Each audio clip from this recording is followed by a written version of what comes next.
If you want the highest quality leads possible coming through your Facebook ads, then this video is going to matter way more to you, because I'm willing to put money on the fact that for most of you watching this video right now, you don't have this one thing set up.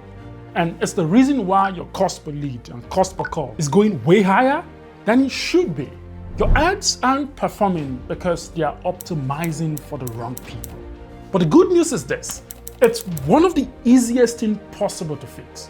Hi, my name is Daniel Akpobare, the founder of Scalable Route. I spent close to a decade in direct response marketing.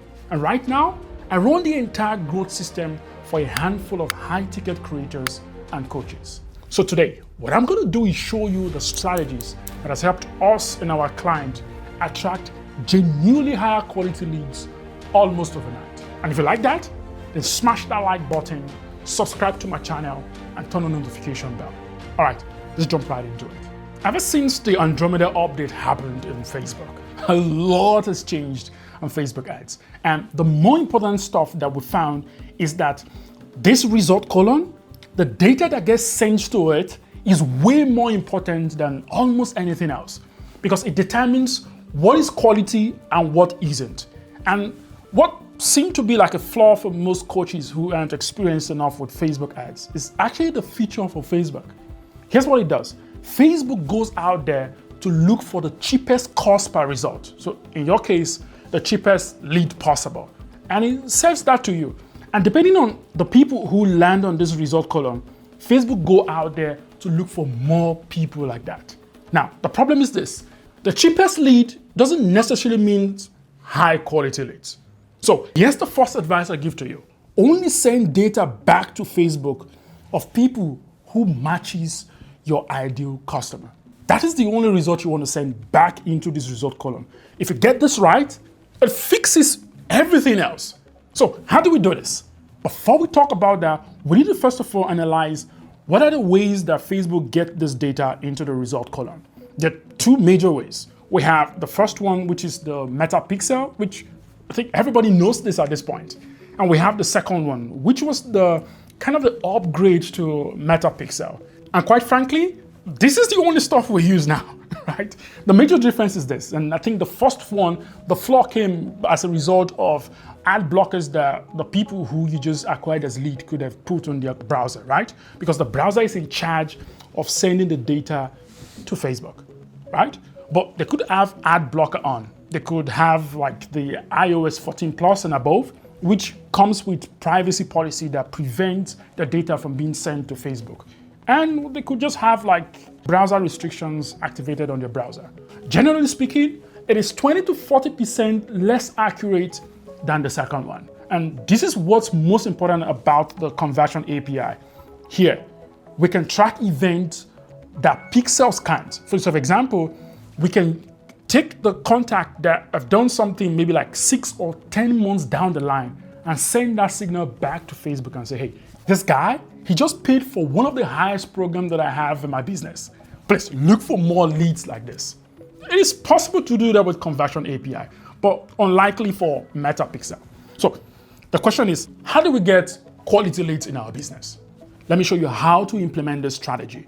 So for most people, they're either running a webinar funnel, a lead funnel, or anything generally that you want the person's email address, phone number, and name. The easiest way to do this, to send back qualified leads back to Facebook, is by having a small metric here. Look at it over here. Something as simple as this, that asks people, hey, which one best describes you?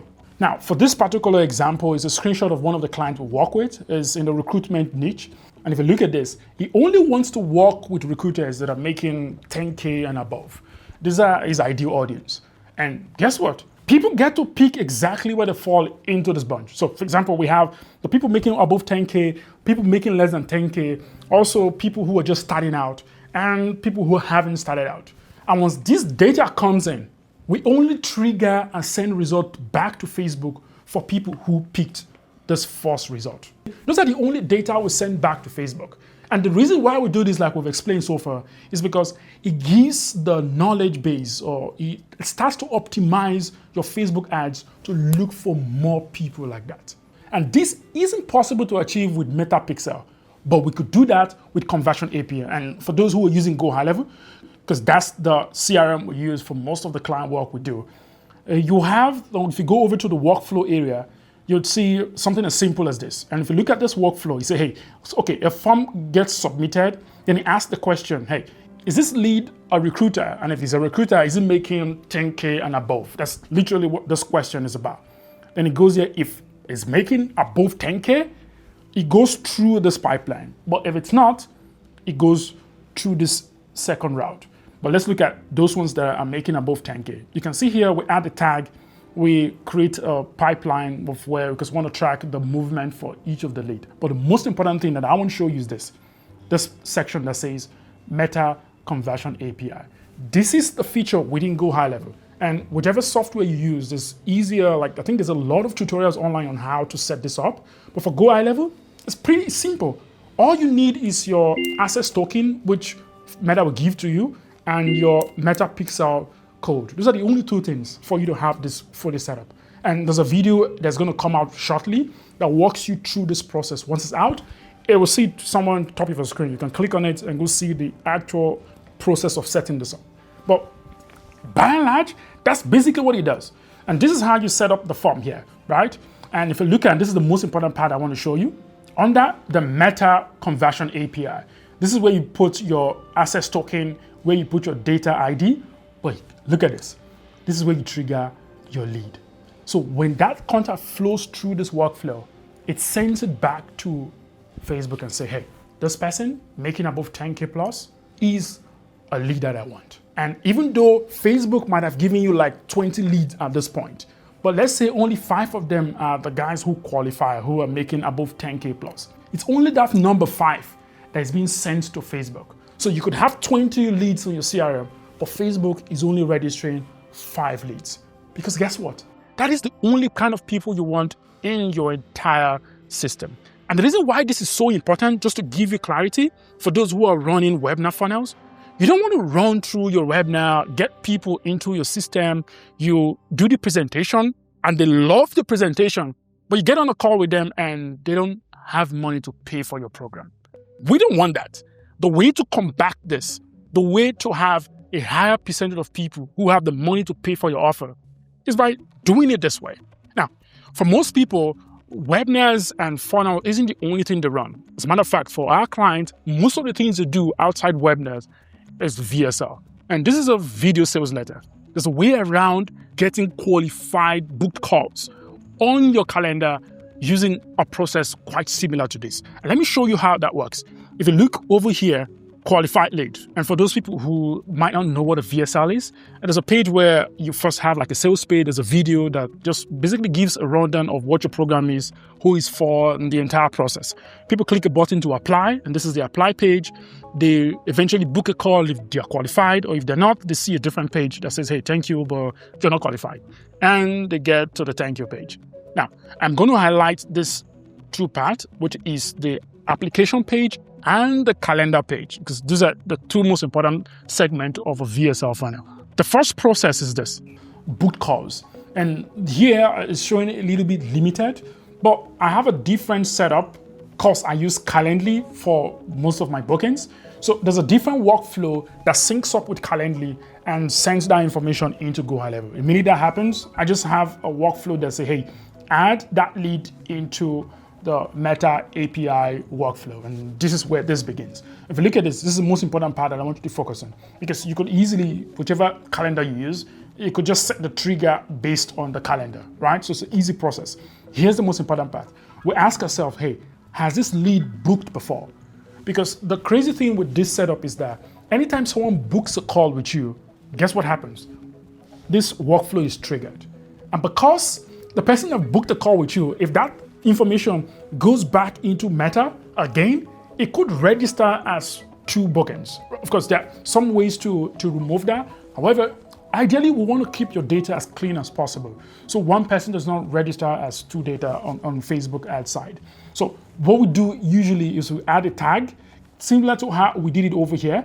And that's place where we had a tag here.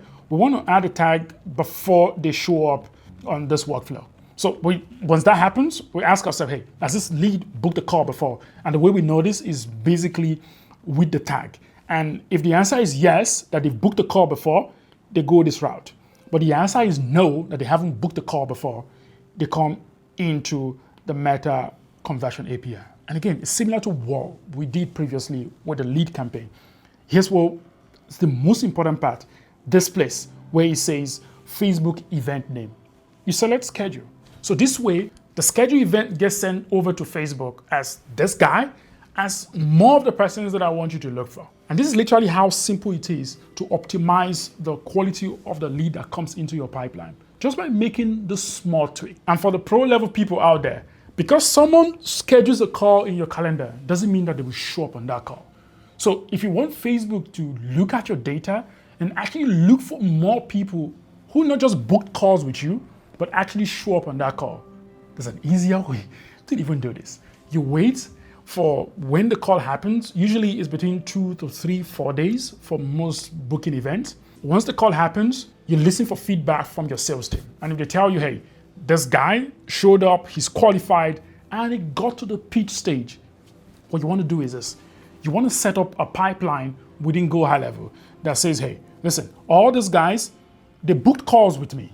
But the minute the salespeople give me a feedback that, hey, these guys, not only are they qualified, but they got to the stage where I pitched them, you just move this individual over to the pitch stage. And the minute you do that, you're going to have a similar workflow like this. The only difference between this right now and the workflow you're going to set up for that is that it's going to have a different trigger that says, hey, anybody who gets moved to the pitch pipeline, trigger this automation, and it goes through it and then send the data back to Facebook that, hey, this guy is not only qualified, right? He actually was someone who the sales team thinks we could pitch and then get the sale out of the person.